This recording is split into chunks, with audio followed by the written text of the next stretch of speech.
নফসের হাতে তুলে দিচ্ছি আমাদের ক্ষতি সাধনের যাবতীয় অস্ত্র। কৃত অপরাধের কারণে সাধারণত অপরাধীদের কারাবন্দী করে রাখা হয়, যেন সে আর কোনো অপরাধ করার সুযোগ না পায়। এমনকি আমরা আমাদের শত্রুদের আক্রমণ থেকে বেঁচে থাকতে তাকে গৃহবন্দী করে রাখার চেষ্টা করি। সে যে সকল জিনিস দ্বারা আমাদের ওপর আক্রমণ করতে পারে, সেসব জিনিস তার হাতের নাগাল থেকে দূরে রাখার চেষ্টা করি, যেন ওই সব ব্যবহার করে আমাদের ওপর আক্রমণ করতে না পারে। মোট কথা, আত্মরক্ষার জন্য যা যা প্রয়োজন সব কিছুরই বন্দোবস্ত করি, কেননা আমরা কেউই চাই না শত্রুর দ্বারা ক্ষতিগ্রস্ত হতে। এজন্য সর্বদাই শত্রুর মোকাবেলায় পূর্ণ প্রস্তুতি নিয়ে থাকি। শত্রুর মোকাবেলায় সজাগ থাকতে হবে, এটাই স্বাভাবিক। কেউ যদি শত্রুর মোকাবেলায় অসতর্ক থাকে, তবে সে তার শত্রুর দ্বারা ক্ষতিগ্রস্ত হবে। এটা বলার আর অপেক্ষা রাখে না। কেউ যদি শত্রুর ব্যাপারে গাফেল থাকে, তাহলে সুযোগ বুঝে সে আক্রমণ করবেই। একথা ভেবে সকলে তার শত্রুর ব্যাপারে সতর্কতা অবলম্বন করে। একজন সুস্থ মস্তিষ্ক সম্পন্ন ব্যক্তি তার ক্ষতি সাধনকারী ব্যক্তির ব্যাপারে কখনো উদাসীন থাকতে পারে না। আমরা আমাদের শত্রুদের ভয় করি, তার আক্রমণ থেকে বেঁচে থাকার চেষ্টা করি, তার মোকাবেলায় নিজেকে উৎসর্গ করে দেই। পারলে তাকে কারাবন্দী করার চেষ্টা করি, যেন তার আক্রমণের সমস্ত দ্বার বন্ধ হয়ে যায়। অথচ আমরা আমাদের নফসের বিরুদ্ধে কোনো ধরনের ব্যবস্থা নিই না। সে একজন বড় অপরাধী, তবুও তাকে কারাবন্দী করি না। সে আমাদের সবচেয়ে বড় শত্রু, তবু তার বিরুদ্ধে কোনো ব্যবস্থা নেই না। নফস যে সকল হাতিয়ার ব্যবহার করে আমাদের ক্ষতি সাধনের চেষ্টা করছে, তা থেকে বেঁচে থাকার চেষ্টা তো দূরের কথা, উল্টো তার হাতেই সকল উপকরণ তুলে দিচ্ছি। যদি একজন শত্রুর হাতে ক্ষতি সাধনের অস্ত্র তুলে দেওয়ার হয়, তখন সে আমাদের ওপর আক্রমণ করবে, আমাদের ক্ষতি করবে, আমাদের বিপদে নিপতিত করবে। এটাই তো স্বাভাবিক। ঠিক নফসের ক্ষেত্রেও এরকম। আমরা যদি আমাদের নফসের হাতে ক্ষতি সাধনের যাবতীয় আসবাব, যাবতীয় উপায় উপকরণ তুলে দেই, তখন সে আমাদের ক্ষতি না করে কি হাত গুটিয়ে বসে থাকবে? এখন আপনার মনে প্রশ্ন জাগতে পারে, আমরা কিভাবে আমাদের নফসের হাতে আমাদের ক্ষতি সাধনের অস্ত্র তুলে দিচ্ছি। আসুন জেনে নেই কিভাবে আমরা আমাদের নফসের হাতে আমাদের ক্ষতি সাধনের যাবতীয় অস্ত্র তুলে দিচ্ছি।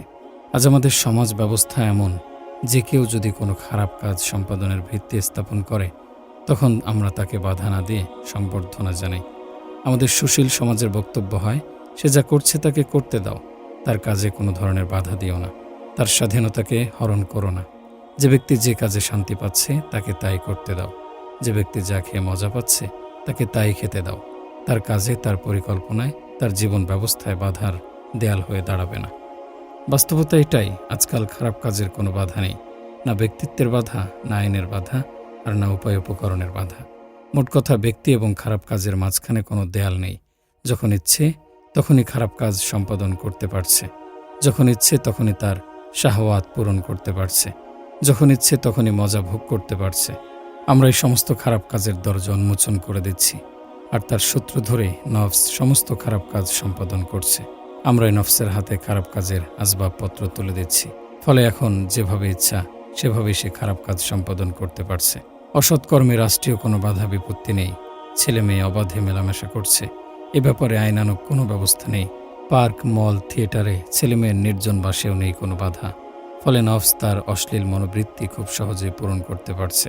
এখনও দেশের হাজার হাজার হোটেলে চলছে রমরমা দেহ ব্যবসা। রয়েছে দেশের প্রত্যন্ত অঞ্চলে নানান শ্রেণীর পতিতালয়, যেখানে একজন যুবক খুব সহজেই তার যৌন চাহিদা মিটিয়ে আসতে পারছে, খুব সহজেই নফসের চাহিদা পূরণ করতে পারছে, খুব সহজেই হরেক রকম নারী সে উপভোগ করতে পারছে। আজ শিশু থেকে শুরু করে বয়োবৃদ্ধ সবার হাতে স্মার্টফোন। বাচ্চারাও আজকাল অ্যাডাল্ট ফিল্মের সাথে পরিচিত। এই মোবাইল যুগের পূর্বে 18 বছরের একজন যুবক যা চিনত না, আজ 8 বছরের বাচ্চাও তা চেনে। ফলে একটা ছেলে কিশোর অবস্থায় পর্ণ আসক্ত হয়ে পড়ছে, খুব সহজেই মোবাইলে নীল ছবি দেখে নফসে আম্মারার চাহিদা পূরণ করতে পারছে। এছাড়াও অসংখ্য বিষয় রয়েছে যা সমাজ ব্যবস্থার সাথে সংশ্লিষ্ট। সমাজের এই চিত্রের কারণে নফস খুব সহজেই তার চাহিদা নিবারণ করতে পারছে। খুব সহজেই সে আমাদের ব্যবহার করে নানান অপকর্ম সম্পাদন করতে পারছে। আমরা খুব সহজেই তার হাতে সকল অশ্লীলতার উপকরণ তুলে দিচ্ছি, ফলে হাতের নাগালে পেয়ে সে আরও বেশি নিকৃষ্ট পথে হাঁটছে।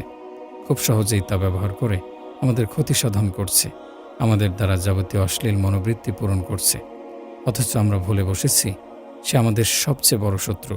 তার আক্রমণ থেকে বাঁচতে তাকে প্রতিহত করতে উচিত ছিল সতর্কতা অবলম্বন করা, তার মোকাবেলায় পূর্ণ প্রস্তুতি গ্রহণ করা। সে যে সকল উপকরণ ব্যবহার করে আমাদেরকে ধ্বংসের দিকে নিয়ে যাচ্ছে তা উৎখাত করা। প্রয়োজনে তাকে কারাবন্দী করা, যেন তার কোনো কর্মপরিকল্পনা আমাদের উপর বাস্তবায়িত না হয়, কোনো চাহিদা যেন আমাদের ব্যবহার করে বাস্তবায়ন করতে না পারে।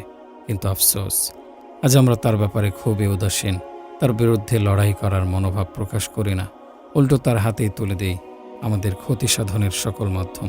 এজন্য সর্বপ্রথম নফসের অশ্লীল কাজ সম্পাদনের মাঝে দেয়াল হয়ে দাঁড়াতে হবে, তার কাজে বাধা হয়ে দাঁড়াতে হবে, কাজ সম্পাদনের যাবতীয় উপায় উপকরণ বন্ধ করতে হবে, তার হাতের নাগাল থেকে যাবতীয় হারাম উপকরণ দূরে রাখতে হবে, নয়তো নফসের বিরুদ্ধে বিজয় লাভ করা প্রায় অসম্ভব। কখনো নফসের চাহিদার পরিসমাপ্তি ঘটবে না, যত দিবেন ততই চাইবে। যখন আপনি নফসের চাহিদা অনুপাতে চলবেন, তখন সে আপনাকে আস্তমতো ব্যবহার করবে, সে আপনাকে এভাবে ধোঁকা দেবে। নফস বলে, আমার আম খেতে ইচ্ছে করছে, কিন্তু আপনার পকেটে টাকা নেই। তখন নফস বলে, যা চুরি করে নিয়ে আয়, তবু আম খেতে চাই। এমত অবস্থায় আপনি নফসকে বলেন, চুরি করা ভালো না, তাই চুরি করা যাবে না। তখন নফস বলে, আরে আজকেই তো, আর করব না। তখন আপনি নফসের ধোঁকায় পড়ে চুরি করে ফেললেন। একবার আপনাকে দিয়ে চুরি করিয়ে সে ক্ষান্ত হয় না, পরের দিন আবার জাম খাওয়ার জন্য চুরির পথে অগ্রসর করে। এভাবে প্রতিনিয়ত একটার পর একটা নতুন কিছু চাইতেই থাকে, কিন্তু তবু সে পরিতৃপ্ত হয় না। হাতে থাকুক বা না থাকুক, অসৎ উপায় হলেও আপনার দ্বারা তার মনোবৃত্তি পূরণ করবেই, একটার পর একটা চাইবেই। নফস এরকমই, নফসকে আপনি কখনো পরিতৃপ্ত করতে পারবেন না। যত দিবেন ততই তার চাহিদা দিন দিন বৃদ্ধি পেতে থাকবে। নফস কখনো বলবে না, আমার সমস্ত চাহিদা এবার পরিপূর্ণ হয়েছে, এখন আর আমার কিছুর প্রয়োজন নেই। এ কথা সে কখনোই বলবে না, কেননা নফসের চাহিদা কখনো শেষ হয় না। কোনো মানুষের সর্বচাহিদা এই জীবনে কখনো পরিপূর্ণ হবে না। তাই কেউ যদি ভাবে আমার নফস যা চায় তাই করব, নফস যা বলবে তাই করব, তবেই শান্তি পাব, তাহলে তার ধারণা ভুল। নফসের চাহিদা পূরণ করে কখনো সে সুখের খোঁজ পাবে না, কেননা নফসের বৈশিষ্ট্য হলো এক চাহিদা পূরণ হওয়ার পর অন্য চাহিদার দিকে মনোনিবেশ করা। এজন্য আপনি যদি মনে মনে নফসের গোলামি করার পরিকল্পনা করে থাকেন, তাহলে সারা জীবন তার গোলামিই করতে হবে, কারণ সে সবসময় শুধু চাই চাই করবে, আর আপনাকে সর্বদা দিতেই হবে। দিতে দিতেই পুরো জীবন শেষ হয়ে যাবে, সুখের সাথে আর সাক্ষাৎ হবে না, সফলতার মুখ আর দেখতে হবে না, ইতি টানতে হবে সমস্ত সুখের গল্পে। নফস হলো ক্ষুধার্ত, তৃষ্ণার্ত। নফস কখনো তার ক্ষুধা নিবারণ করতে পারে না। যদি তা আম্মারাহ পর্যায়ে পৌঁছে যায়, তাকে যতই দেবেন ততই খাবে, যতই পান করাবেন ততই পান করবে, যতই ভোগ করতে দেবেন ততই সে ভোগ করবে। তবু তার তৃষ্ণা, তার ক্ষুধা, তার চাহিদা নিবারণ হবে না, তার কাছে শত পাওয়াও না পাওয়ার মতো। এজন্যই রাসূল সাল্লাল্লাহু আলাইহি সাল্লাম বলেছেন, কখনো প্রবৃত্তির পিছনে ছুটো না, কখনো নফসের অনুসরণ করো না, কেননা নফস তোমাকে ধ্বংসের দিকেই ঠেলে দেবে। এজন্য আমাদের উচিত নফসকে নিয়ন্ত্রণ রাখা, তার চাহিদার ভ্রুক্ষেপ না করা। আজকাল শোনা যায় অমুকের মেয়েলি সমস্যা রয়েছে। আসলে এটা কি? মেয়েলি সমস্যা বলতে কি বোঝানো হয়েছে? বিষয়টা অনেকের কাছে পরিষ্কার, আবার অনেকের কাছে ঘোলাটে। এটা সত্যি, আজকাল অনেকের মধ্যেই মেয়েলি সমস্যা পরিলক্ষিত হয়। এখন জানার বিষয় হচ্ছে, মেয়েলি সমস্যা কি? মেয়েলি সমস্যা হচ্ছে একজন যুবক মেয়েদের সাথে মিশতে মিশতে তাদের সঙ্গে অঙ্গাঙ্গিভাবে জড়িয়ে পড়ে। এক পর্যায়ে মেয়ে ছাড়া কিছুই বোঝে না, এক মেয়ে থেকে আরেক মেয়ে, এভাবে শুধু মেয়েদের পেছনে ছুটতে থাকে। নিত্য নতুন মেয়েদের সাথে সম্পর্কে জড়ানো তার নেশায় পরিণত হয়। একদিন এই ঘাটে, আরেকদিন ওই ঘাটে, একদিন এই নায়ে, অপর দিন ওই নায়ে। একের মধ্যে সে সীমাবদ্ধ থাকে না, হরেক রকম মেয়েদের সাথে মিশতে স্বাচ্ছন্দ্য বোধ করে। তার চিন্তা চেতনায় শুধু মেয়েরাই ঘোরে। কিভাবে একটি মেয়েকে দ্রুত পটানো যায়, কিভাবে তাকে বশে আনা যায়, এমন ভাবনায় বিভোর। এটা একজন যুবকের জন্য খুবই ক্ষতিকর বদভ্যাস। এটা খুবই ধ্বংসাত্মক আসক্তি। এটা থেকে পরিত্রাণ পাওয়া খুবই কষ্টকর। যারা এই মেয়েলি সমস্যায় পতিত হয়েছে তারাই বুঝতে পারে এটা কত বড় নেশা। একটা ছেলে বিয়ের আগেই কর্মকাণ্ডে লিপ্ত, তার মানে এই নয় বিয়ের পর সব ঠিকঠাক হয়ে যাবে। বিয়ের পর এটা আরও ভয়ঙ্কর রূপ ধারণ করে। বিয়ের পর সে তার স্ত্রীর উপর সন্তুষ্ট থাকতে পারে না, পরনারীদের সাথে পরকীয়ায় জড়িয়ে পড়ে, একাধিক মেয়ের সাথে সম্পর্কে জড়িয়ে যায়। এতে করে সংসারে নেমে আসে অশান্তির ঝড়। উক্ত ঝড়ে ভেঙে চুরমার হয়ে যায় প্রত্যাশিত সাজানো গোছানো সংসার। এই মেয়েলি সমস্যা নফসের তাড়নাই হয়ে থাকে। একটি মেয়ের সাথে হারাম সম্পর্কে জড়ানোর পর তাকে ভোগ করে অন্যত্র জাল ফেলে। একটি মেয়ের সাথে সম্পর্ক জড়ানোর পর নফস তখন আরও মেয়েদের সাথে সম্পর্কে জড়াতে উদ্বুদ্ধ করে। প্রথমত নফস বলে, মেয়েটার সাথে সম্পর্ক কর, এটাই ফার্স্ট অ্যান্ড লাস্ট, আর লাগবে না। কিন্তু কিছুদিন পর ঠিক ওই অন্য মেয়ের প্রতি আসক্ত করতে বাধ্য করে। নফস প্রথমত এভাবেই ধোঁকা দেয়। একটি মেয়ের সাথে সম্পর্ক জড়ানোর পর পরবর্তীতে আরও মেয়েদের সাথে সম্পর্কে জড়াতে বলে। আপনি যখন তার ধোঁকায় পড়ে একটি সম্পর্কে জড়িয়ে গেলেন, তখন সে অন্যত্র জাল বিছানোর জন্য প্রস্তুতি নেয়। তাই আমি বলি, নফসকে যত দেবেন সে ততই চাইবে। যদি মনে করেন এটাই ফার্স্ট, এটাই লাস্ট, তাহলে ভুল ভাবছেন। শুধু মেয়েলি সমস্যাই না, যারা পর্ণ আসক্ত, যারা হস্তমৈথুনে অভ্যস্ত, তাদের জিজ্ঞেস করুন তারা কিভাবে আসক্ত হয়েছে। প্রথমত নফস এই বলে ধোঁকা দিয়েছে, এই তো একবার পর্ণ দেখে নে, একবার দেখলে কিছুই হবে না। নফসের এই কৃত পরামর্শ যখন কানে নিয়ে নিলেন, তখনই আটকে গেলেন ধ্বংসের বেড়াজালে। একবার পর্ণ দেখার পর নফস আবার বলে আরেকবার দেখে নে, কিচ্ছু হবে না। আপনি তখন নফসের চাহিদা পূরণ করতে আবার দেখে নিলেন। ধীরে ধীরে তা অভ্যাসে পরিণত হয়ে গেল। এভাবে প্রতিনিয়ত সে আপনাকে ধোঁকা দিচ্ছে, প্রতিদিন এই বলে ধোঁকা দিচ্ছে, আজই শেষ দিন, আর কখনো দেখব না। ঠিক হস্তমৈথুনের বেলায়ও একই কথা।